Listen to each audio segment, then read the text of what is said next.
Nah, CHS sendiri ini saya garis bawahi bahwa ini standar sukarela. Kenapa sukarela? Karena belum ada sanksinya. Hierarki birokrasi, isu lokal yang kurang, anggaran, korupsi, isu agama dan politik. Assalamualaikum warahmatullahi wabarakatuh dan selamat siang semuanya. Salam sejahtera untuk kita semua. Bapak Ibu, perkenalkan saya Wiwi dari Yayasan Pujono Center Indonesia. Selamat datang dalam semi daring mobilisasi sumber daya lokal berbasis pengelolaan risiko bencana. Dan saat ini kita sedang berada di sesi pengantar yang kedua yang bertemakan standar kemanusiaan inti.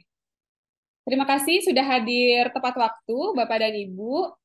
Semi daring ini nantinya akan jadi sebuah pengantar tentang standar kemanusiaan inti atau kita biasa dengar dengan Core Humanitarian Standard. Nah, di sini kita akan belajar sama-sama tentang apa itu dan bagaimana implementasi standar kemanusiaan inti dalam kerja-kerja kemanusiaan, serta apa saja sih tantangan yang mungkin akan dihadapi dan juga dalam implementasinya begitu ya. Oke. Sebelumnya kita akan mengundang Mbak Tino untuk menyapa teman-teman yang ada di sini. Halo Mbak Tino. Iya, sudah siap. Oke. Mbak Tino silakan untuk menyapa teman-teman dulu nih. Ya, terima kasih Mbak Wiwi. Saya nggak akan panjang-panjang. Ini ketemuan kita yang ketiga. Terima kasih buat kawan-kawan yang masih setia bersama kami di setiap Jumat. Nah, hari ini sampai seperti biasa, nanti jam 3:30 kita akan bersama berdiskusi terkait dengan standar kemanusiaan inti. Standar kemanusiaan inti. Mengingatkan lagi bahwa ini kegiatan kita mekanismenya kohort. Jadi nanti tadi Anton tadi mengingatkan, Mbak, ada yang nanya soal sertifikat. Iya, kawan-kawan akan mendapatkan sertifikat. Tapi sertifikat akan dibagikan, akan dirilis oleh Sekretariat Lokadaya nanti di penghujung seri peningkatan kapasitas ini. Dan kegiatan ini didukung oleh Canada Fund for Local Initiative atau CFLI, dan Sekretariat Lokadaya bekerja sama dengan kawan-kawan dari Pujono Center. Nggak usah lama-lama sayanya, selamat untuk berproses. Kalau ada yang mau ditanyakan ya langsung saja bertanya. Kayaknya Mbak Dear juga akan santai-santai saja kalau misalkan kawan-kawan mungkin perlu motong penjelasan Mbak Dea di tengah. Selamat berproses, selamat siang, terima kasih. Oke, terima kasih Mbak Tino. Sesi berikutnya akan dipandu oleh Mas Hendra. Mas Hendra udah siap? Ya, terima kasih. Saya mengucapkan selamat datang kepada Ibu Bapak peserta seri pelatihan Lokadaya ya. Assalamualaikum warahmatullahi wabarakatuh. Shalom, salam sejahtera bagi kita semua. Om Swastiastu, Namo Buddhaya dan salam kebajikan. Saya Putu Hendra Wijaya, biasa dipanggil Hendra. Ini saya sehari-hari di Pujono Center di Jogja, kami base-nya. Kebetulan di serial pelatihan ini kita bekerja sama dengan Lokadaya ya, jejaring Lokadaya.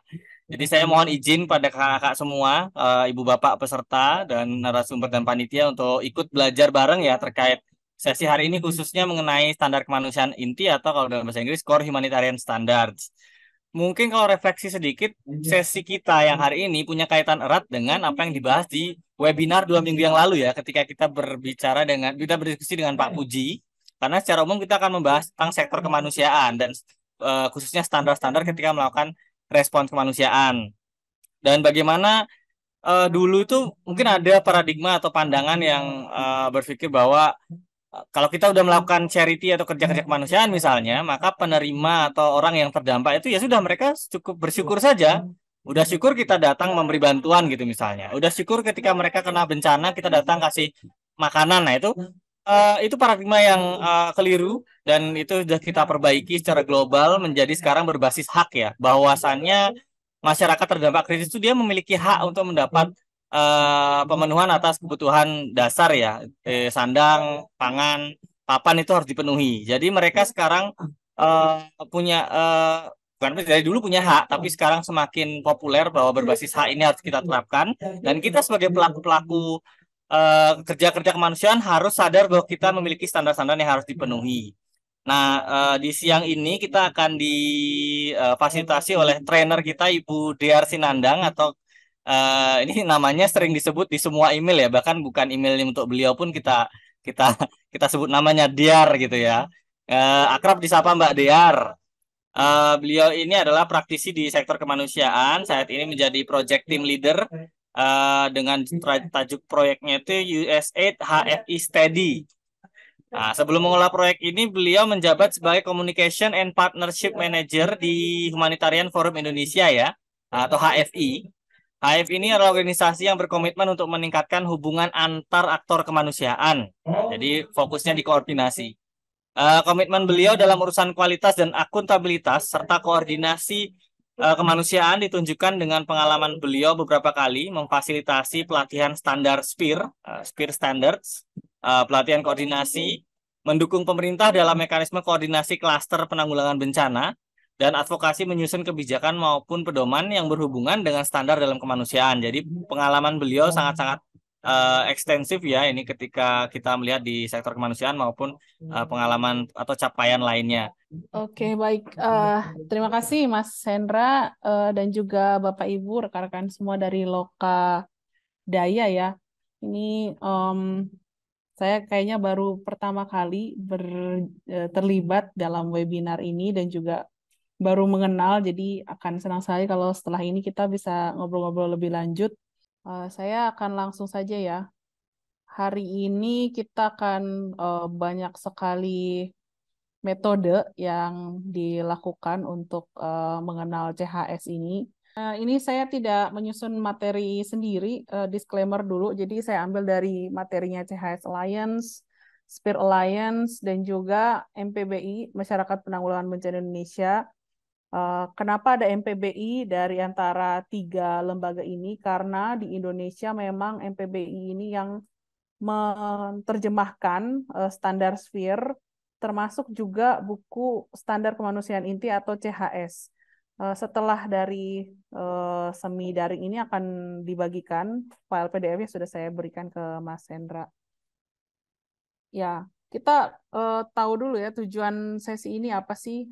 Intinya adalah Bapak Ibu rekan-rekan semua mampu untuk menyebutkan apa saja 9 komitmen CHS, menjelaskan kontribusi masing-masing komitmen terhadap respons kemanusiaan berkualitas, menyampaikan juga contoh praktik yang dilakukan dari pengalaman lembaga, dan mengidentifikasi tantangan respons kemanusiaan dalam memenuhi komitmen CHS dan mengusulkan cara-cara untuk mengatasinya. Tujuannya banyak nih Bapak Ibu. Oke, untuk latar belakang CHS sendiri, jadi dia ini bukanlah suatu benda yang tiba-tiba muncul dari langit. Ini bukanlah barang apa ya, seperti buah apel jatuh gitu, pluk, enggak. Tetapi ini memang merupakan kompilasi dan serapan dari berbagai standar.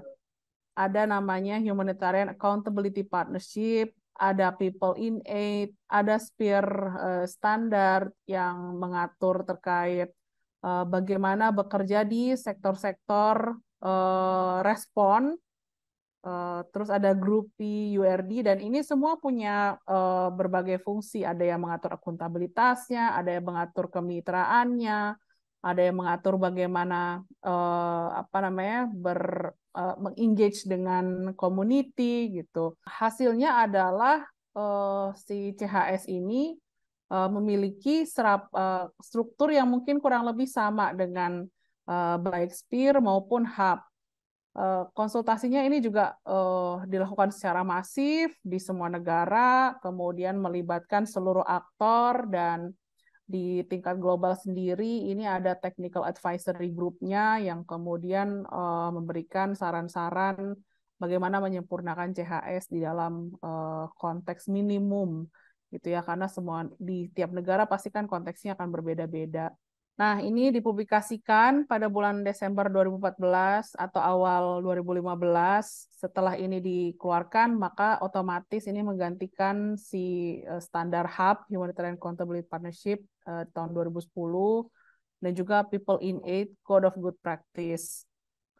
Terus kemudian CHS ini dipakai sebagai rujukan utama bagi setiap pelaku kemanusiaan, baik individu, baik kelompok, maupun bagi suatu lembaga atau organisasi, untuk dia merefleksikan kemampuannya sudah seperti apa, kemudian ini menjadi basis komitmen juga dari visi dan misi lembaganya, dan ada yang menggunakan ini untuk kerangka kerja gitu ya, bikin log frame pakai CHS. Sekarang banyak sekali donor yang ngelihat proposal kita itu disangkut pautin nggak sama CHS, keikut nggak indikator-indikator CHS, komitmen dan kriterianya di dalam proposal kita. Semakin kita terpapar dengan CHS, maka perencanaan kita tentu saja akan merujuk pada standar-standar kualitas dan akuntabilitas yang lebih baik kan. Jadi memang CHS ini akan menolong sekali sebuah lembaga, organisasi kemanusiaan untuk merencanakan program kemanusiaan dengan lebih terarah, lebih terukur. Nah, CHS sendiri ini saya garis bawahi bahwa ini standar sukarela. Kenapa sukarela? Karena belum ada sanksinya. Kalau nggak ikut CHS ini berarti sanksinya dia nggak boleh beroperasi. Oh, ini belum sampai tahap seperti itu ya Bapak Ibu. Jadi memang kalau misalnya kita di organisasi masing-masing ini sudah menyadari kita butuh untuk meningkatkan kualitas organisasi kita, membuat pelayanan kita menjadi lebih baik, maka sebaiknya ikut ini. Sehingga kata sebaiknya itu menjadi cerminan bahwa memang CHS ini sifatnya sukarela. Silakan bisa dipakai, silakan mengakses diri sendiri gitu dengan indikator dan komitmen yang ada di masing-masing indikator tersebut. Ini kemudian diikuti oleh organisasi, maka organisasi tersebut quote and quote menjadi lebih kredibel. Tapi lagi-lagi tidak pernah ada sanksi kalau misalnya tidak mengikuti ini. Kecuali sanksinya adalah sanksi-sanksi berat yang memang secara etikal itu disepakati di semua organisasi kemanusiaan ya. Misalnya program lembaga Anda, program lembaga kita ini mencederai masyarakat. Ya, itu kan sudah berlaku secara umum ya, tidak perlu ikut CHS juga sudah tahu gitu, sehingga itu akan berlaku sanksi yang lain di komunitas kita sendiri. Nah, CHS ini berlaku untuk semua siklus program, seperti yang tadi saya sampaikan, dari mulai kita melakukan kajian kebutuhan pun ini sudah berlaku, sampai kita mendesain program, menentukan strategi, perencanaan, kemudian masuk ke pencarian fundingnya, kemudian implementasinya, monef-nya, sampai ke pembelajaran dan pelaporan, ini semua masuk. Saya akan minta Bapak Ibu untuk bergabung dalam 4 kelompok. Ya, instruksinya adalah, jadi saya kasih contoh di kelompok 1 dulu ya. Oke. Setiap link yang dikasih itu sama sebenarnya, link 1, 2, 3, 4, masing-masing kelompok. Jadi ini kan ada 9 komitmen ya di dalam CHS. Kemudian kriteria kualitasnya saya hilangin. Nah, ini yang kuning-kuning ini kriteria kualitas. Bapak Ibu silakan menyusun dengan rapi, misalnya ini nomor 1, ini nomor 2 mau di sini, nomor 3 mau di sini, nomor 4 mau di sini, terserah. Tapi tolong dikasih angka ya, dia nomor 1 kah, nomor 2 kah, nomor 3 kah, begitu. Mudah-mudahan instruksinya dipahami, jadi tolong dilihat, ini komitmennya di sebelah sini, kriteria kualitasnya di sebelah sini, tolong diberikan angka mana yang cocok dengan masing-masing komitmen. Itu aja Mas instruksinya. Untuk waktunya, saya persilahkan Mas Hendra untuk mengatur. Ya, baik. Terima kasih Mbak Dear. Mohon izin, ini kita ada 36 partisipan ya. kita akan membagi menjadi 4 breakout room. Masing-masing breakout room nanti dimohon untuk membuka link Jamboard yang sudah dikirim di chat. Terima kasih. Mungkin Ibu Bapak mohon kesediaannya untuk bergabung ya, diklik join itu. Harusnya muncul di layarnya ada keterangan join. Baik, terima kasih dan mohon maaf juga teman-teman Bapak Ibu, sengaja memang kita berikan waktunya sedikit gitu ya, karena nanti pembahasan kita soalnya masih banyak. Saya lihat tadi kelompok terakhir sudah cukup lengkap, silakan kelompok 4. Silakan mungkin boleh dibacakan dulu Pak Sebastian. Oke, untuk yang pertama, komunitas dan warga terdampak krisis menerima bantuan yang tepat dan sesuai dengan kebutuhan mereka. Kriteria kualitasnya itu respon kemanusiaan harus sesuai dan relevan. Oke, yang kedua, komunitas dan warga terdampak krisis mempunyai akses terhadap bantuan kemanusiaan yang mereka perlukan pada waktu yang tepat. Kriteria kualitasnya itu respon kemanusiaan harus efektif dan tepat waktu. Dan ketiga, komunitas dan warga terdampak krisis bebas dari dampak negatif dan akan menjadi lebih siap, lebih tangguh dan kurang berisiko setelah menerima aksi kemanusiaan. Kriteria kualitasnya itu respon kemanusiaan harus mendorong peningkatan kapasitas lokal dan tidak menimbulkan akibat buruk. Dan yang keempat, komunitas dan warga terdampak krisis mengetahui hak-hak mereka yang dijamin oleh hukum, mempunyai akses terhadap informasi dan terlibat dalam proses pengambilan keputusan yang berdampak pada diri mereka. Kriteria kualitasnya respon kemanusiaan berdasarkan komunikasi, partisipasi, dan umpan balik. Kemudian yang kelima, komunitas dan warga terdampak krisis mempunyai akses terhadap mekanisme pengaduan yang aman dan responsif. Kriteria kualitasnya itu pengaduan disambut baik dan ditangani. Kemudian yang keenam, komunitas dan warga terdampak krisis menerima bantuan yang terkoordinasi dan saling melengkapi. Kriteria kualitasnya itu respon kemanusiaan harus terkoordinasi dan saling melengkapi. Kemudian yang ketujuh, komunitas dan warga terdampak boleh naikin lagi Mas Eta. Komunitas dan warga terdampak krisis dapat mengharapkan penyaluran bantuan yang lebih baik karena organisasi belajar dari pengalaman dan refleksi. Itu kriteria kualitasnya pekerja kemanusiaan senantiasa belajar dan meningkatkan diri. Yang kedelapan, komunitas dan warga terdampak krisis menerima bantuan yang mereka butuhkan dari staf dan relawan yang kompeten dan dikelola dengan baik. Kriteria kualitasnya staf didukung dalam melaksanakan pekerjaannya dengan efektif dan diperlakukan dengan adil dan setara. Yang terakhir, 9, komunitas dan warga terdampak krisis dapat mengharapkan bahwa organisasi yang membantu mereka mengelola sumber-sumber daya dengan efektif, efisien, dan etis. Kriteria kualitasnya sumber-sumber daya dikelola dan digunakan dengan bertanggung jawab sesuai peruntukannya. Itu Mbak Dia. Oke, baik. Aplaus untuk kelompok 4. Saya kasih icon aplaus. Ini sudah benar semua. Yeay. Ya, kelompok 1 benar semua kah? Oke.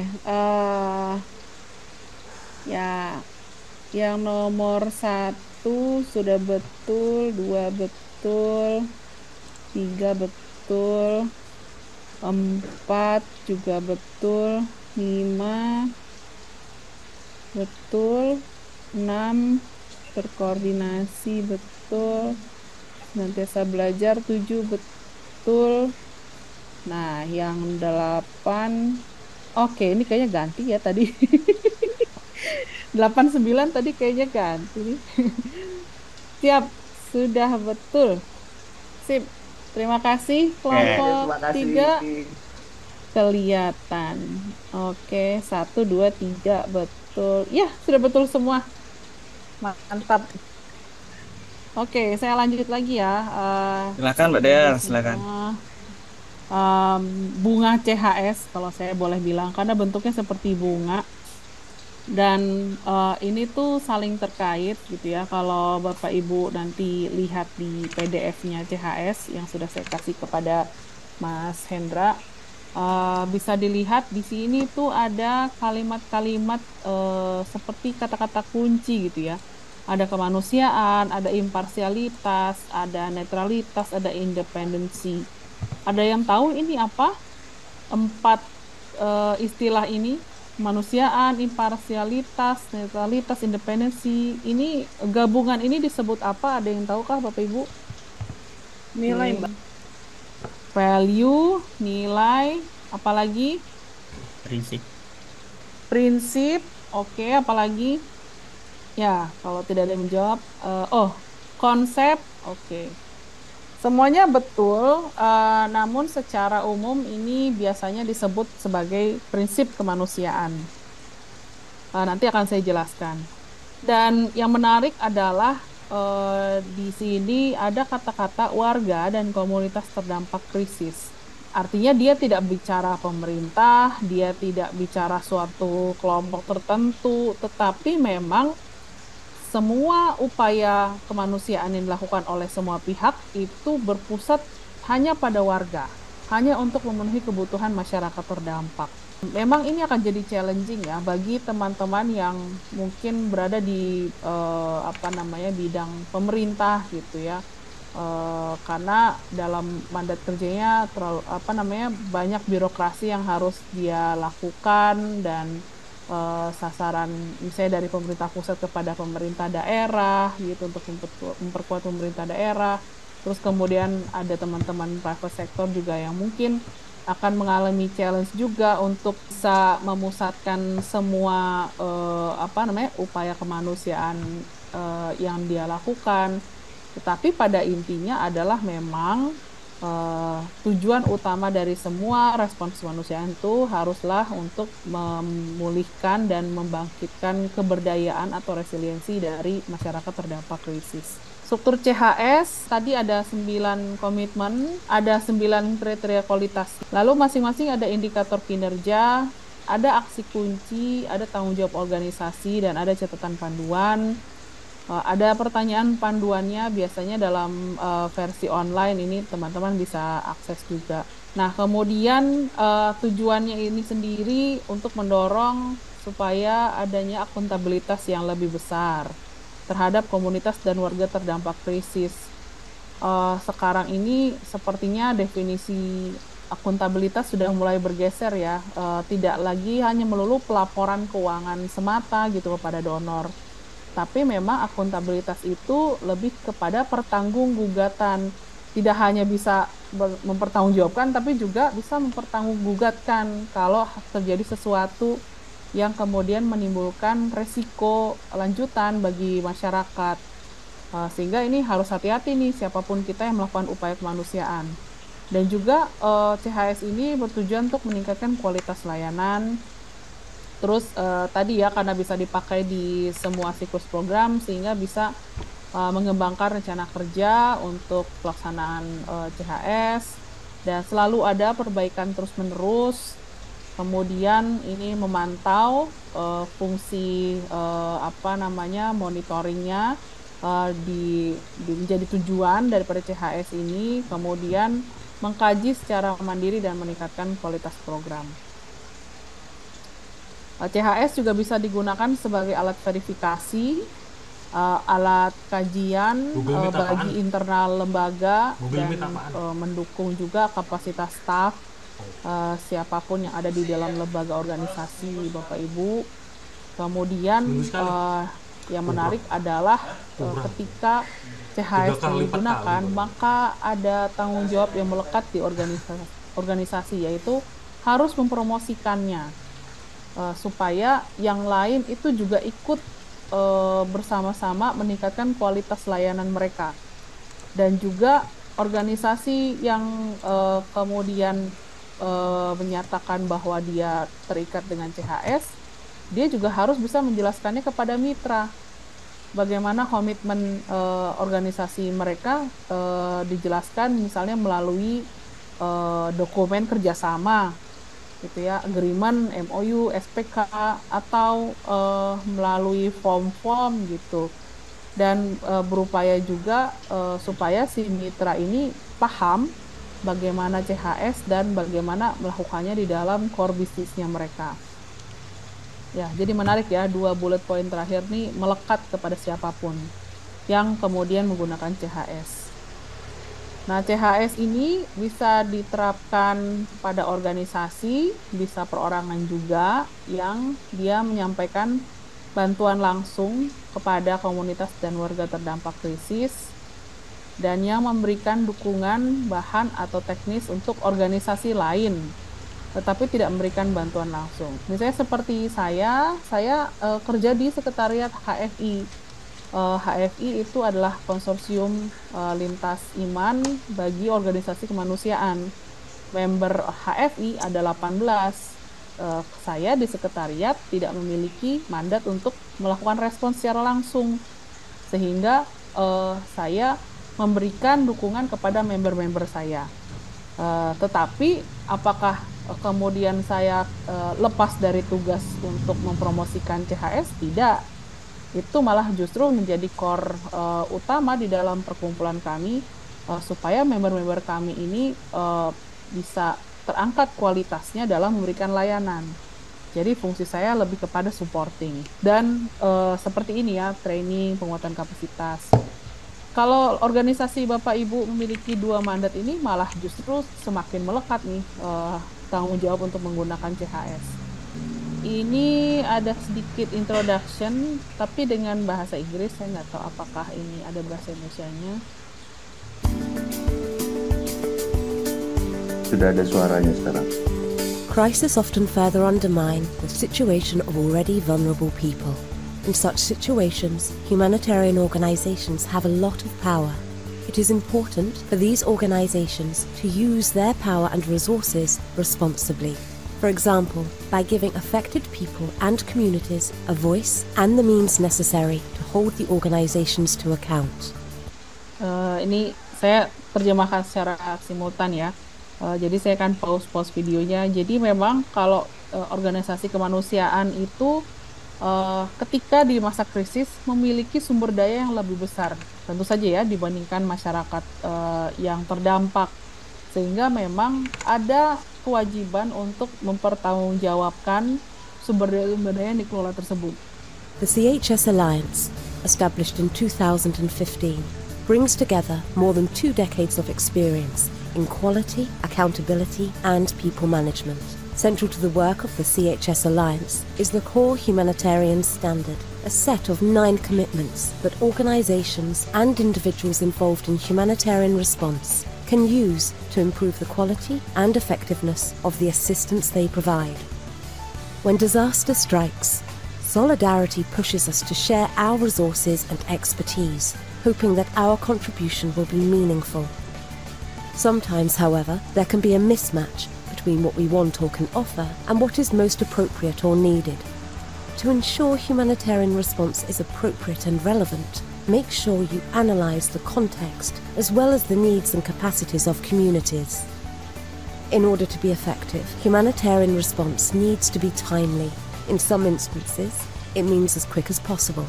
In other instances, it means matching seasonal calendars or simply keeping deadlines shared with communities.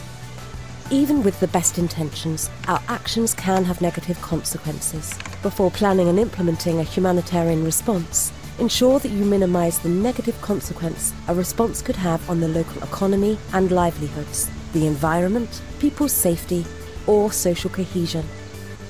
Think about how to increase collaboration between local, national, and international actors, and how to strengthen local capacities.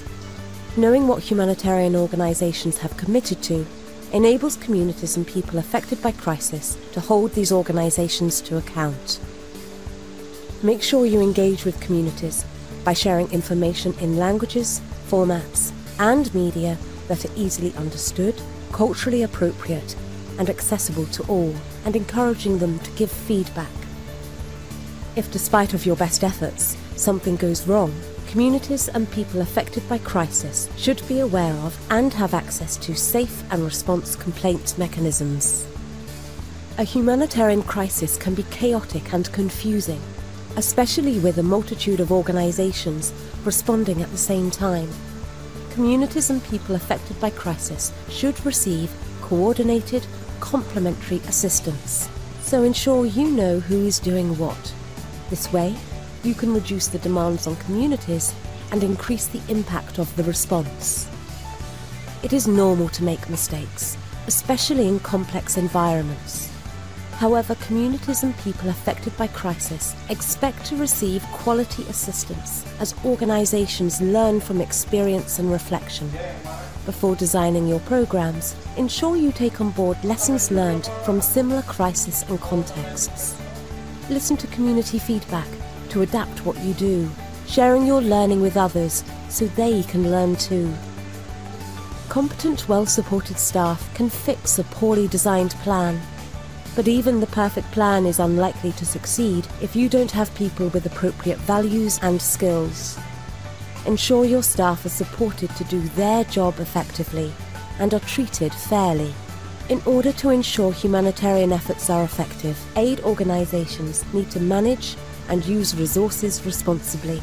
This means, for example, minimizing waste, taking measures to limit the risk of fraud and corruption, or considering environmental impact when using local and natural resources. As a core standard, the CHS outlines the essential elements of principled, accountable, and quality humanitarian action. Being accountable to affected populations and staff can transform the way aid is delivered. Achieving this is simple, and the CHS Alliance is here to help you. If together we commit to putting the core humanitarian standard into practice, we will make aid accountable to the people who need it. Oke, semoga dipahami. Mohon maaf bagi yang mungkin belum paham message dari video ini. Tadi saya mau coba jelaskan secara simultan, tapi tiba-tiba ada halangan. Intinya adalah video tadi menceritakan tentang komitmen-komitmen yang tadi kita sudah lihat, bunga CHS itu dijelaskan lagi, dan sebenarnya penekanannya adalah bagaimana ini kita memastikan semua orang itu kemudian mendapatkan akses yang sama, dan orang-orang yang kita bantu ini kemudian diberikan platform untuk bersuara, difasilitasi dengan sebuah mekanisme umpan balik yang memadai dan sesuai dengan konteks budaya mereka.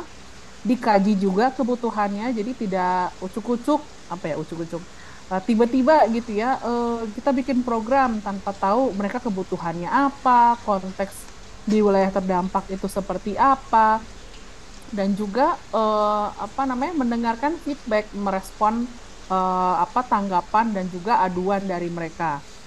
Terus kemudian kalau kita punya mekanisme tersebut, sistemnya kita sudah sediakan dengan lebih baik, programnya juga sudah disesuaikan dengan kebutuhan, kita punya manajemen program yang berkualitas. Tapi ketika orang-orangnya itu kemudian tidak memiliki kapasitas yang cukup, maka itu semua akan menjadi sia-sia. Karena kan yang menjalankan adalah staf program ya, dan staf apapun yang relevan dengan program kita. Jadi memang staf itu juga harus diberikan penguatan kapasitas. Tidak hanya soal urusan manajemen program, tetapi hal-hal yang sifatnya basic seperti ini. Staf harus mengerti CHS. Ini bagus ya seperti yang kita lakukan sekarang. Staf juga memahami isu-isu perlindungan terhadap masyarakat terdampak. Tidak hanya staf program, saya mesti tekankan, tapi juga staf keuangan, staf procurement misalnya pengadaan, atau HR, atau bahkan relawan. Apalagi relawan gitu ya, relawan ketika dia diterjunkan ke masyarakat, relawan ini ya udahlah nggak usah dikasih training. Justru mereka yang menjadi pihak pertama yang ditemui oleh masyarakat yang mencerminkan identitas lembaga kita gitu, sehingga memang nggak boleh mereka di skip penguatan kapasitasnya. Ini harus menjadi sebuah kewajiban gitu ya untuk mereka memahami prinsip kemanusiaan yang benar. Jadi itu ya, secara sekilas video tadi menggambarkan hal tersebut. Nah, kalau bicara CHS sendiri, ini tidak hanya definisinya, tidak hanya judulnya, tidak hanya standar kemanusiaan inti saja, tidak. Tapi ada standar kemanusiaan inti dalam kualitas dan akuntabilitas. Jadi ada sambungannya. Kalau kualitas sendiri, ini diartikan sebagai fitur karakteristik bantuan yang mendukung kemampuannya untuk pada waktunya memenuhi kebutuhan dan harapan yang dinyatakan atau tersirat dan menghormati martabat orang yang ingin dibantu. Nah, untuk memenuhi kebutuhan dan harapan ini memang seharusnya perlu ada pendekatan menjemput bola gitu ya dari lembaga, perlu melakukan kajian kebutuhan, sehingga itu tadi berdasarkan kajian tersebut ada analisa, kemudian ada perencanaan dengan strategi program yang baik sehingga program kita lebih berkualitas. Kalau akuntabilitas sendiri, proses menggunakan kekuasaan secara bertanggung jawab, memperhitungkan dan dimintai pertanggungjawaban oleh pemangku kepentingan yang berbeda dan terutama mereka yang terpengaruh oleh pelaksanaan kekuasaan tersebut. Ya, seperti yang tadi saya jelaskan, akuntabilitas ini nggak cuma sekedar oke, kirim laporan kepada donor selesai. Tapi kemudian kita seringkali lupa nih bahwa ada yang namanya akuntabilitas kepada penerima manfaat. Itu contoh kecil, kami di HFI ini bisa dikatakan sebagai pionir lah ya untuk melakukan kajian kebutuhan masyarakat terdampak bencana di Indonesia atau yang sering kami sebut sebagai JNA. Metodologi JNA ini kami adopsi dari teman-teman LSM internasional yang tergabung dalam proyek ECB, Emergency Capacity Building. Dan dalam JNA terakhir ketika kita sudah tahu tentang CHS, maka selalu kita mengingatkan kepada teman-teman yang melakukan JNA, tolong hasil kajian ini disampaikan lagi kepada masyarakat yang kita tanyain. Karena itu bentuk akuntabilitas kita. Jadi nggak cuma kita nyari data doang dari mereka, terus kita presentasi kepada pemerintah pusat maupun daerah, dan juga kepada aktor lain, tapi kita lupa nih si masyarakat yang jadi narasumber data kita. Nah, itu harusnya kita ceritain lagi hasilnya itu seperti apa yang kita dapat. Itu salah satu bentuk akuntabilitas kita. Nah, kriteria kualitas dan akuntabilitas ini ternyata kalau di bunga CHS itu menariknya terbagi-bagi gitu ya. Kalau kualitas ini ada di komitmen 1, respons kemanusiaan tepat dan relevan, komitmen 2, tepat guna dan tepat waktu, komitmen 3 yang menguatkan kemampuan lokal dan menghindari akibat buruk, dan juga komitmen 7. Ini yang learning and improvement ya. Jadi kalau kualitas itu ada di 4 ini. Nah, kemudian kalau akuntabilitas ini semua yang lain. Artinya nomor 4, nomor 5, nomor 6, nomor 8, dan nomor 9. Nah, pertanggungjawaban itu kepada siapa? Kriteria 4, 5 gitu ya. Ini yang akan menjadi apa ya? Semacam tolok ukur kita untuk pertanggungjawaban, karena masuknya keluhan dan aduan dan juga pendekatan strategi kita ini difasilitasi di prinsip 4, di komitmen 4 dan 5. Kalau kriteria 4 dan 5 pada orang terdampak, 6 itu kepada mitra kemanusiaan, karena kita saling berkoordinasi. 8 itu kepada staf di organisasi, dan 9 kepada donor. Untuk catatan panduan dan indikator ini dijadikan sebagai suplemen dari CHS, kemudian menjelaskan bagaimana sih kita bisa memenuhi komitmen CHS memberikan contoh juga, terus ada indikator dan ada pertanyaan untuk pemantauan dan penilaian atau monitoring dan evaluasi. Dan ini digunakan dalam siklus perencanaan dan pelaksanaan. Ya, sebenarnya tidak lengkap kalau kita mengenal CHS, tapi kita tidak mengenal yang namanya ini, prinsip kemanusiaan. Tadi kan kita lihat di bunga CHS ya, ada 4 istilah ini, ada kemanusiaan, netralitas, imparsialitas, independensi. Ini memang 4 core principle atau 4 prinsip utama di dalam semua pekerjaan kemanusiaan. Yang pertama adalah prinsip kemanusiaan, ini untuk melindungi kehidupan dan kesehatan serta menjamin penghargaan terhadap manusia. Artinya kita melihat juga bahwa manusia ini memiliki martabat yang dia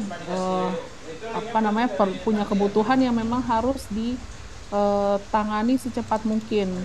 Walaupun undang-undang kita menyatakan bahwa negara lah yang memiliki tanggung jawab tersebut, memang betul, tetapi semua orang pada akhirnya ini memiliki kontribusi dan peranannya masing-masing untuk bisa meringankan penderitaan orang lain.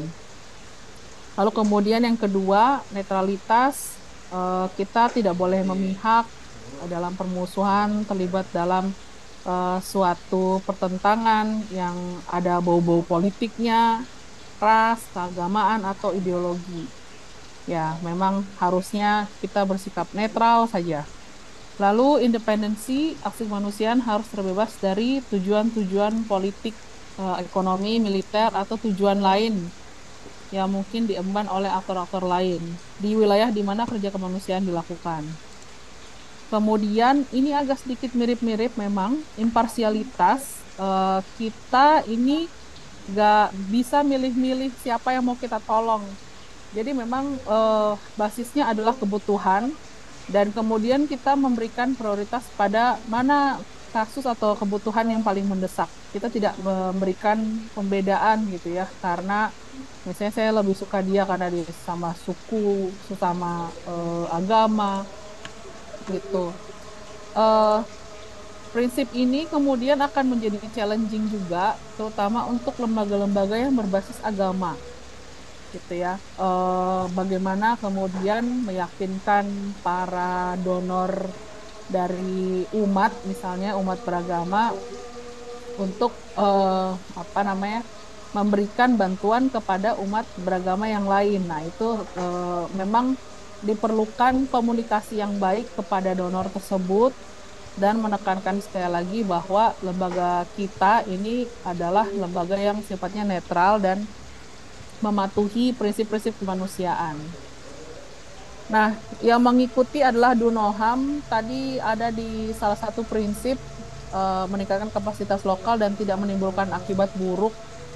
Artinya kalau kita datang ke daerah, ya jangan nambah masalah kan gitu. Kalau kita melakukan program kemanusiaan, kita melakukan respon, jangan malah tambah mencederai masyarakat. Misalnya, kita kemudian datang ke suatu wilayah di mana masyarakat terdampaknya, let's say jumlahnya 1.000, relawan kita 5.000 orang, dan semuanya akhirnya minta makan gitu. Kan jadi mencederai masyarakat gitu ya. Atau misalnya kita melakukan respons kemanusiaan, tapi kita melakukannya di tempat yang tidak aksesibel bagi teman-teman yang penyandang disabilitas. Nah, itu kemudian perlu dilihat lagi, kita berarti kan tidak melakukan pelayanan yang berbasiskan pendekatan DUNOHAM nih. Ini memang hal-hal yang perlu diidentifikasi dari awal sekali, dan masuk di dalam matrikulasi orientasi kepada siapapun yang turun kepada masyarakat, menemui mereka dan merencanakan program gitu ya.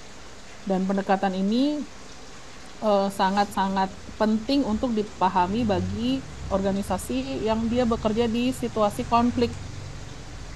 gitu. Jangan sampai ini kemudian mencederai orang-orang yang ada di sana. Ya, saya tidak akan jelaskan keempat istilah tadi yang merupakan prinsip itu sebenarnya ada di prinsip ini 1, 2, 3, 4. Lain-lainnya ini juga menjadi bagian dari kode perilaku Gerakan Palang Merah dan Bulan Sabit Merah Sedunia dan LSM dalam tanggap darurat bencana. Jadi ini nama lengkapnya gitu ya.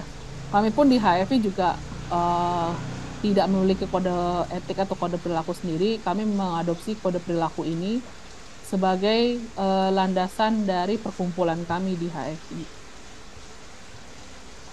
Nah, kemudian di CHS ini sendiri dia bisa menjadi alat verifikasi dan ini bisa dilakukan melalui 3 cara gitu ya. Yang pertama, kita bisa melakukan self-assessment berdasarkan tadi komitmen dan indikatornya apakah sudah sesuai. Lalu kita diverifikasi oleh pihak ketiga dan kemudian ada sertifikasinya. Nah, ini dilakukan oleh organisasi independen namanya Humanitarian Quality Assurance Initiative atau HQAI. Untuk CHS sendiri, sekarang ini sedang direvisi Bapak Ibu. Jadi sungguh momen yang sangat baik ketika Bapak Ibu semua sudah kenal CHS.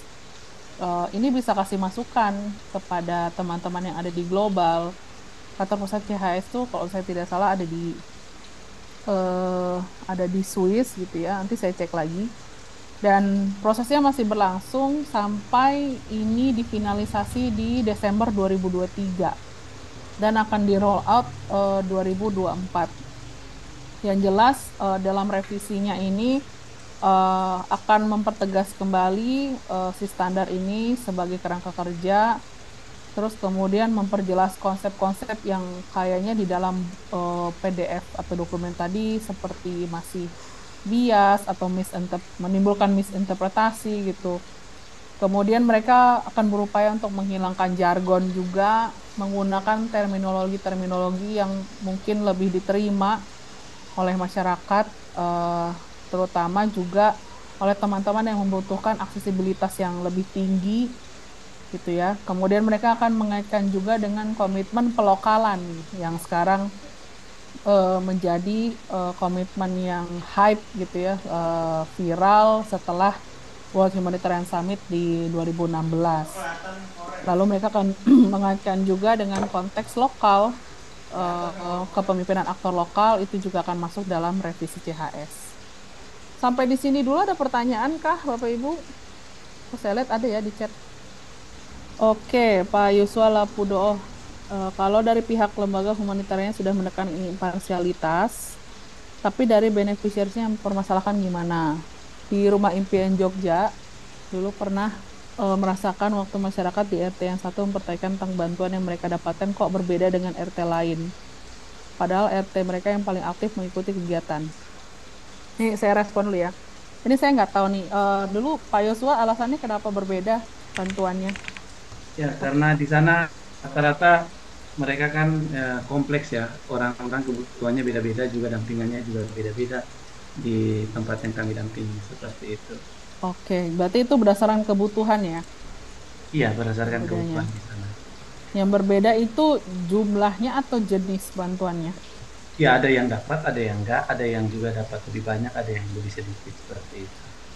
Oke. Ya, terima kasih. Ini memang ini masalah yang paling sering ditemui gitu ya. Kalau kita buka mekanisme keluhan dan tanggapan, ini juga salah satu tipe keluhan yang sering kali diterima oleh lembaga kemanusiaan. Intinya adalah memang ketika kita datang ke satu daerah, kita deketin dulu kan pemerintah tempatnya, dan sampaikan rencana program sesuai dengan kebutuhan masyarakat dan sosialisasikan gitu. Kalau bisa memang harus ada semacam taken list gitu ya bersama dengan pemerintah setempat yang ini menjadi resmi bahwa memang ini sesuai dengan kebutuhan yang berbeda-beda tadi. Terima kasih sharingnya Pak Yosua. Makasih Mbak Dia. Sama-sama. Pak Adi Nugroho, satu, sudah adakah evaluasi penggunaan CHS pada pelaku organisasi PB di Indonesia? Sudah ada, Pak. Tapi seperti yang tadi saya sampaikan, ini sifatnya volunteer ya, sukarela. Kalau anggota HFI beberapa sudah ada yang menjadi member malah di CHS Alliance, misalnya seperti Yakum Emergency Unit, kemudian ada Church World Service, lalu seperti tadi ada plan gitu ya, dengan adanya Kavanda berarti kan plan juga ada sebagai member. Nah, ketika mereka member itu mereka sudah siap dengan konsekuensinya di audit CHS setiap tahun gitu. Ya, jadi itu ya untuk menjawab yang nomor pertama itu sudah ada. Kemudian apakah HFI juga melakukan evaluasi penggunaan CHS di organisasi PB pada anggota HFI? Oke, sedikit exercise mungkin ya. Ini ada pertanyaan, tolong dijawab. Relawan harus menaati protokol kesehatan COVID-19 bukan hanya karena menaati himbauan pemerintah, tetapi juga untuk menjaga diri sendiri, keluarga, dan masyarakat yang ditolong. Ini termasuk prinsip manakah? Independensi, menjaga martabat, do no harm, atau imparsialitas? Pilih yang manakah? Do no harm. Oke. Iya, betul. Jawabannya do no harm ya. Karena lagi-lagi ketika COVID ini kita membawa resiko juga kepada orang lain, sehingga do no harm yang paling cocok. Lanjut. Relawan harus meminta persetujuan saat mengambil data atau gambar warga terdampak, tidak mengambil gambar jenazah dalam keadaan mengenaskan atau anak-anak yang sedang mandi. Yang mana nih yang relate? Independensi, menjaga martabat, do no harm, atau imparsialitas? Menjaga martabat. Menjaga martabat. Saya lihat di chat. Oke. Betul semua. Menjaga martabat ya. Nah ini, pejabat daerah hanya mengutamakan bantuan kepada keluarga dan kelompok masyarakat dalam partai politik yang sama. Independensi, menjaga martabat, do no harm, atau imparsialitas. Oke, ada yang jawab independensi, ada yang jawab imparsialitas. Oke, yang betul jawabannya imparsialitas. Ya, kenapa nggak independensi? Karena independensi itu lebih kepada keberpihakan atau mengikut cara-cara yang dianut oleh kelompok kepentingan tertentu. Kita menjadi bagian di dalamnya gitu. Sementara ini kan urusannya adalah kita memberikan bantuan gitu ya, yang harusnya tidak dipilah-pilah. Jadi lebih cocok imparsialitas. Mungkin saya akan minta Mas Hendra untuk kita bermenteria dulu sebelum kita diskusi. Oke, siap Mbak Der, nantinya ya. Oke, terima kasih rekan-rekan bagi yang masih bergabung ya. Kita masuk ke sesi interaktif lagi nih. Silakan Ibu Bapak untuk bergabung dan langsung jawab pertanyaan pertama dulu. Itu, jangan sampai nggak paham, sayang sekali. Mungkin yang menjawab cukup paham dan tidak paham nih teman-temannya rendah hati aja kayaknya nih Mbak. Mungkin kita bisa beranjak ke pertanyaan berikutnya. Menurut Anda kenapa kita memakai CHS? Adilan, oke. Yang lain silahkan. Oke, sudah banyak. Ada efisiensi, akuntabilitas, efektivitas, menjaga martabat, komitmen agar pengungsi terlindung, ya, agar efektif dan efisien, agar adil dan setara, transparansi, karena sudah standar. Oke. Kita memakai standar karena sudah standar. Baiklah, tidak ada yang salah. Terjaga agar terbangun transparan, hak penyintas terpenuhi, prinsip kemanusiaan, oke. Di chat mengedepankan prinsip kemanusiaan dalam tindakan. Oke, terima kasih Bapak Ibu. Masih ada lagi kan Mas Hendra? Lanjut dulu ke pertanyaan 3 ya. Nah, tadi kan Bapak Ibu sudah belajar terkait CHS ya. Ini yang nanti akan jadi diskusi kita ya. Kita akan melihat nih, tingkatan kesulitannya itu seperti apa ini untuk penerapan CHS ini. Oke, berarti kita lihat ini pilihan tertinggi adalah cukup sulit ya. Yang kedua tidak sulit dan ketiga sangat sulit. Lanjut Mas Hendra, saya ingin mendengar sekali kenapa yang tadi jawab sangat sulit ini memilih hal tersebut untuk respon bencana di Indonesia. Ini hal mananya yang sulit? Ya, ada cara birokrasi, menarik nih ada kata-kata birokrasi ya, kebijakan, sumber daya, persepsi, dana. Lokasi terpencil, oke. Lokasi terpencil apakah bisa diatasi dengan strategi program yang baik? Ya. Mestinya bisa ya Mbak ya. Asal Ya. ada dananya Mbak. Ya, betul. Tadi ada yang menarik juga. Banyak caleg aji mumpuk. Waduh.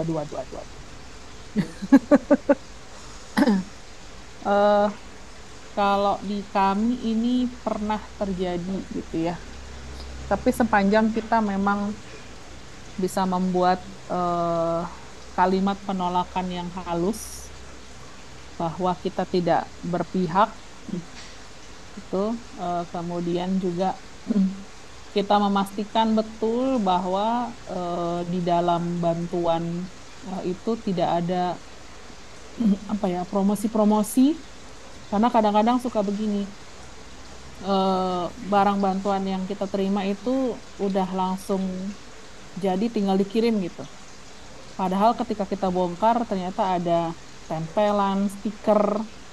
Nah itu memang harus diperiksa gitu ya, dari segi jenis, kualitas, dan juga apa yang diterima masyarakat tuh kita harus periksa sampai detail.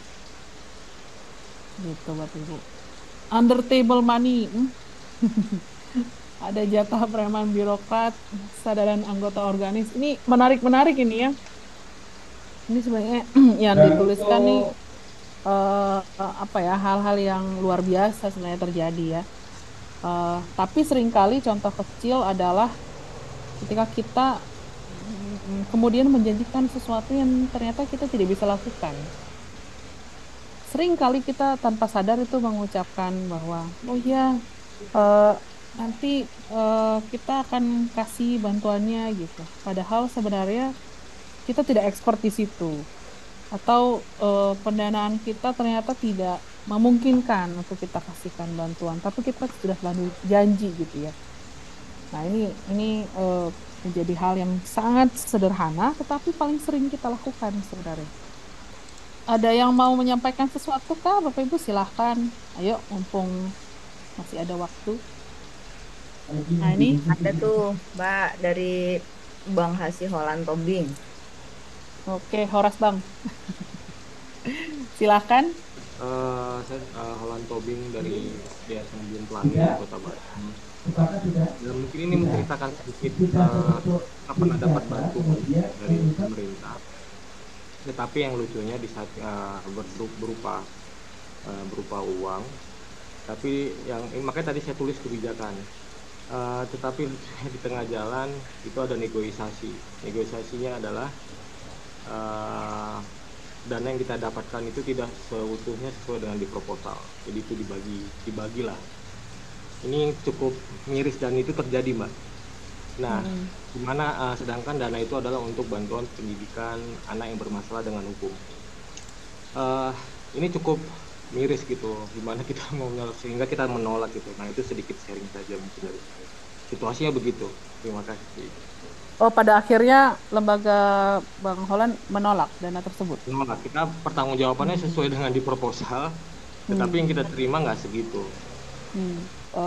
Menjadi salah satu pilihan dari organisasi ya sebenarnya. Kalau nggak bantu semua ya berarti nggak usah sekalian kan gitu. Kembali lagi itu jadi pilihan. Tetapi ada juga yang lebih memilih bahwa ini dananya sayang kalau tidak dimanfaatkan, maka pada akhirnya membuat prioritas mana yang kira-kira kebutuhannya paling mendesak. Gitu. Apakah itu salah? Tidak juga, gitu ya. Karena ada alasannya. Kan kita berdasarkan kebutuhan lagi-lagi. Cuma strateginya aja yang berbeda, gitu kan. Tapi kemudian kalau ada kesenjangan kan berarti ada yang dapat karena berdasarkan daftar prioritas tadi dan ada yang tidak. Maka itu harus dikomunikasikan kepada lembaga yang berpotensi bisa mengirimkan bantuan kepada yang tidak menerima bantuan tersebut. Di kita itu ada mekanisme koordinasi namanya klaster. Nah, kapan-kapan ya kalau ada training Mas Hendra terkait klaster boleh deh saya berbagi nanti. Klaster itu nanti berdasarkan sektor-sektor operasi itu sehingga isu-isu kesenjangan itu bisa disampaikan di situ dan diadvokasikan juga gitu. Intinya kembali lagi bahwa kita berdasarkan kebutuhan itu aja udah menjalankan prinsip nomor 1 sebenarnya. Terus kemudian ketika kita memilih strategi, komunikasikan strategi tersebut kepada masyarakat. Jangan sampai mereka merasa tertinggal. Kan kita misinya adalah tidak meninggalkan orang-orang yang terdampak gitu ya. Jangan sampai ada yang merasa tertinggal.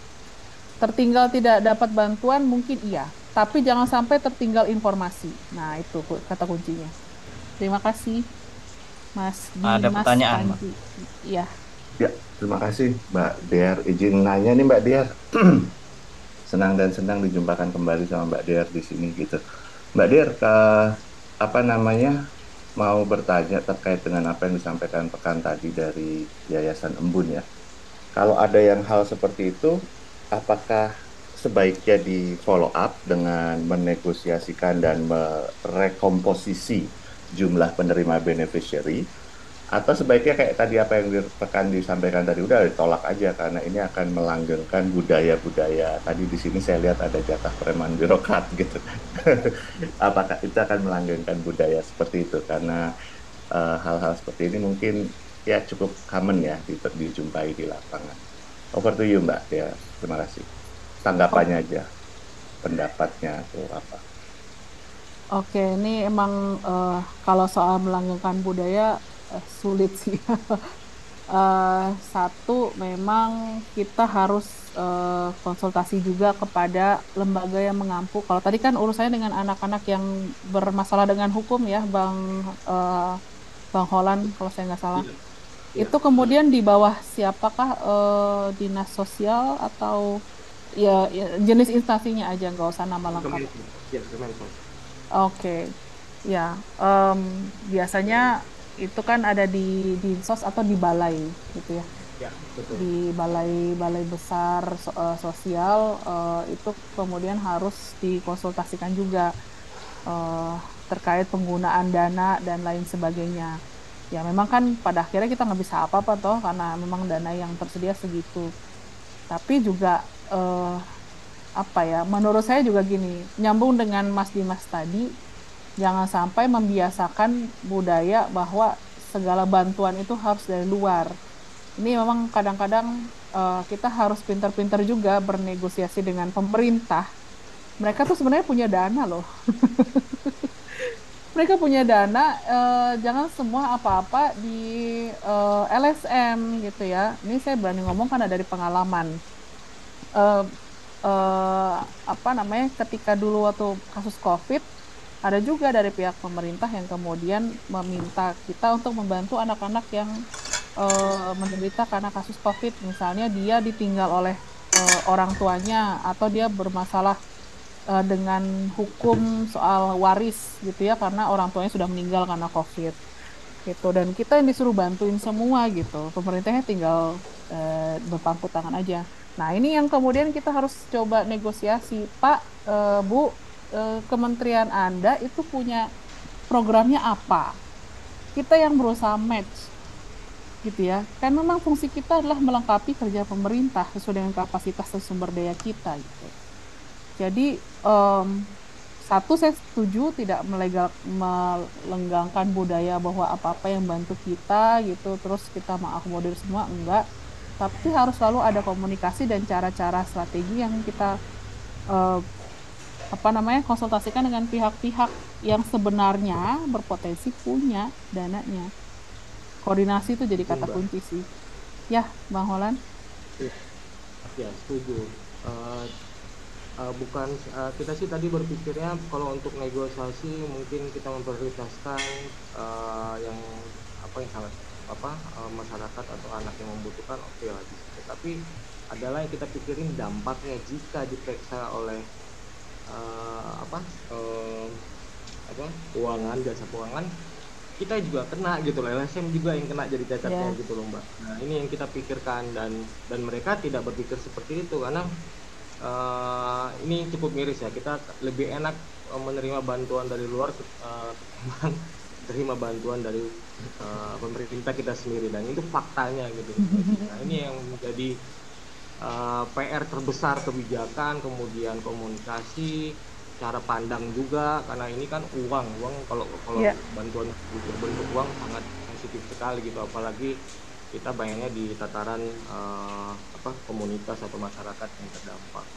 Ini Mbak yang terjadi, kita mikirin nanti kalau diperiksa keuangan kita yang kena, mereka ini cuma santai-santai saja, laporannya harus sesuai dengan yang mereka kasih, tetapi dana yang kita terima separuh. Itu ya, jadi dilema sih. Terima kasih Molen. Lagi-lagi kan itu pilihan terbaik saat itu yang diambil oleh Yayasan Embun Pelangi ya. Kita jangan sampai kita yang dengerin ini juga menjudge gitu, oh gimana sih, enggak. Tapi pengalaman ini menjadi pembelajaran sebenarnya buat kita bahwa identifikasi risiko itu sangat penting. Kemudian menentukan strategi terbaik itu harus dikomunikasikan dengan pihak-pihak yang terlibat, yang saya yakin di Yayasan Embun Pelangi juga sudah melakukan gitu ya. Terus kemudian ketika kita tahu ada kesenjangan, maka kita berusaha untuk menghubungkan dengan orang-orang yang punya sumber daya. Saya setuju, jangan sampai kita menjadi alat untuk kepentingan-kepentingan tertentu bagi kelompok tertentu. Jangan sampai, apalagi ketika resikonya itu kita kemudian rusak reputasi lembaga kita, itu jangan sampai terus seperti itu juga. Lagi-lagi strategi yang terbaik tadi sudah diambil, tinggal bagaimana kemudian memenuhi kesenjangannya. Thank you udah sharing Bang Holland. Siap Mbak, sama-sama.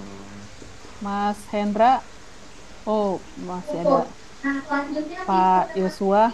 Kayak tadi mau share program YAPI nih kayaknya di chat. Boleh ya satu terakhir ya Mas Hendra? Silakan Mbak. Iya, Pak Yosua silakan. Ya, terima kasih.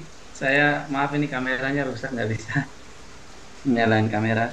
Ya, tadi program YAPI yang memang itu dikerjakan oleh Kementerian Sosial, memang karena kami juga lembaganya berafiliasi lebih ke dinas sosial, karena lembaganya bergerak dalam isu anak. Nah, yang mau saya tanyakan lebih ke bagaimana menerapkan CHS ini ketika kita berhadapan kepada birokrasi yang mereka tuh sudah punya kepentingan dan sudah menentukan nih. Ada kan, kita nggak bisa memungkiri, menutup kemungkinan atau memungkiri bahwa beberapa kali terjadi di tempat kami itu ada titipan-titipan seperti itu. Titipan ini yang harus ditolong seperti itu. Jadi ya bermasalah dengan imparsialitas dan netralitas itu sendiri seperti itu. Dan bahkan seperti tadi yang bilang ditolak itu, pada saat COVID kemarin itu kami juga sempat menolak salah satu bantuan karena ada salah satu ajudan menteri datang ke tempat kami minta untuk mengajukan 300 nama dan nanti bantuan dibawa, dia akan membawa nama itu untuk disampaikan ke menteri, dan menterinya akhirnya kena kasus kemarin itu. Ya untung kami menolak, kami tidak melakukan memasukkan data seperti itu. Kalau enggak biasanya kami juga di bawah yang akan jadi eksekusi dan ya yang menjadi terdakwanya karena kita yang melakukan di bawah seperti itu. Nah, bagaimana kita mengadvokasinya atau kita memulai menjelaskan mereka, karena ke CHS juga dengan mereka kan belum tentu mereka paham gitu ya, karena di lembaga di atas kami atau menjadi payung bagi kami seperti itu Mbak. Ya, terima kasih. Terima kasih Pak Yosua. Ini yang minta dikasih bantuannya datang dari dia sendiri atau? Ya pakai duit yang kemarin dicomot 10.000 per 1.000 itu yang produksi besar dari Kementerian Sosial itu. Nah itu, jadi dikumpulin nama-namanya, datang bilang ini saya ajudannya menteri, ini tolong dikumpulin. Sebenarnya sih kalau dia minta disalurkan bantuan tapi dari dana program kita, biasanya sih kita bisa berlindung di balik nama donor gitu ya. Misalnya ini nggak bisa nih, kriteria dari donor harus seperti ini, kalau nggak kami nggak bisa keluar gitu barangnya, atau kami nggak bisa deliver cash kerasnya gitu. Tapi kalau misalnya dia pakai bantuan dari yang tadi, sumber-sumber yang tadi, itu jelas sudah melanggar prinsip kemanusiaan sendiri ya, maka kita bisa bersikap keras, tidak akan mengakomodir hal seperti itu. Itu akan jadi pilihan yang sulit sih. Biasanya kayak, aduh ada sumber daya nganggur nih. Sayang kalau nggak dimanfaatin gitu ya. Tapi lagi-lagi kredibilitas kita yang dipertaruhkan. Mungkin sebelum saya tutup, Mas Hendra, ini sedikit aja. Tadinya saya mau main studi kasus, tapi saya rasa mungkin waktu kita sudah cukup. Terakhir sekali di perencanaan aksi, mungkin saya titip pesan aja ya ke teman-teman Lokadaya atau Fujiono Center. Ini menjadi evaluasi kira-kira yang menjadi pembelajaran yang menarik di sesi kali ini apa. Lalu kalau Bapak Ibu peserta balik lagi ke pekerjaan masing-masing, apa yang akan menjadi prioritas secara pribadi ini ya, bukan secara kelembagaan. Bapak Ibu masing-masing secara pribadi akan memprioritaskan hal apa untuk meningkatkan kualitas dan akuntabilitas kerjanya. Dan kemudian apa yang mau Bapak Ibu usulkan kepada organisasi untuk meningkatkan kualitas dan akuntabilitas kerja bersama. Ya, jadi saya tetap titip pesan itu, dan kemudian kalau Bapak Ibu nanti menerima materi ini dan juga dokumen CHS yang dalam bahasa Indonesia, kalau ada revisi-revisi atau hal-hal yang menjadi masukan, mumpung ini masih direvisi gitu ya, silakan bisa disampaikan kepada saya, boleh. Nanti saya bisa sampaikan kepada Kak Vanda atau tulis email langsung ke sini, chsrevision@chsalliance.org. Iya, itu saja mungkin dari saya. Terima kasih banyak Bapak Ibu semua. Mohon maaf kalau ada kesalahan, kekurangan penyampaian. Saya akan senang sekali kalau kita bisa diskusi selanjutnya. Email saya juga udah ada di PPT, nanti di-share sama Mas Hendra. Makasih Bapak Ibu. Kembali ke Mas Hendra. Iya, terima kasih Mbak Dear atas paparannya yang sangat komprehensif ya. Tadi di awal saya ingat ada tujuannya 3 ya. Yang pertama, kita mampu menyebutkan 9 komitmen. Saya rasa mungkin menyebutkan, saya masih harus lihat contekan dulu, tapi kalau mengidentifikasi mungkin udah mulai bisa ya. Kemudian contoh praktik tadi sudah dipaparkan oleh beberapa teman dan tantangan-tantangannya. Tadi yang saya ingat adalah, kalau saya boleh mengutip, ada bunga CHS itu yang lebih mudah untuk kita mengingatnya, dan bagaimana CHS itu tidak datang dari langit ya, dia sudah melalui proses yang sangat lama, dan itu sangat bermanfaat ketika kita mau melakukan perencanaan program. Apalagi kita kan Lokadaya ini ada 230-an organisasi ya Mbak, tersebar di beberapa daerah di Indonesia. Nah ini kalau bisa mulai mengadopsi CHS dalam program-program kita di daerah kan itu luar biasa ya. Dan yang terakhir mungkin bagaimana CHS itu merupakan sebuah standar sukarela yang kita memerlukan kontribusi dari kita semua yang aktor-aktor kemanusiaan. Mungkin itu sedikit refleksi dari saya ya atas sesi kita siang ini. Mungkin kalau boleh saya mengajak teman-teman untuk berfoto bersama, termasuk Mbak Dear juga, bisa kita nyalakan videonya mungkin. Warga sekolah di tempat evakuasi. Oke, siap, sudah selesai. Kita ada 2 screen. Tapi sebelum kita menutup sesi sore ini, mungkin sedikit pengingat saja bagi ibu bapak yang belum mengisi formulir daftar hadir dan formulir feedback atau masukan, silahkan diisi ya, sudah di-share oleh teman-teman Lokadaya di chat. Kemudian pengingat juga untuk sesi selanjutnya kita di tanggal 6 Oktober 2023 ya, untuk sesi pengantar dengan topik identifikasi sumber daya lokal dan potensi risiko. Nah, itu juga merupakan sesi pengantar yang wajib diikuti oleh semua peserta pelatihan. Mungkin dari saya itu kurang lebihnya mohon maaf. Sampai berjumpa di kegiatan selanjutnya. Saya kembalikan ke Mbak Wiwi mungkin. Silakan Mbak Wiwi. Oke, baik. Terima kasih Mas Hendra sudah membantu untuk mengingatkan kepada teman-teman. Terima kasih juga Mbak Dear atas materinya. Saya jadi punya pengetahuan baru ini tentang CHS juga. Oke, saya ingin menutup sesi ini dengan sebuah pantun. Oke, untuk teman-teman, burung beo, burung cendrawasih. Cakep. Cakep. Bisa ditemui di Pulau Papua. Cakep. Cakep. Sekian dan terima kasih. Semoga bermanfaat untuk kita semua. Terima kasih Wih, teman-teman. cakep. Sehat-sehat semua.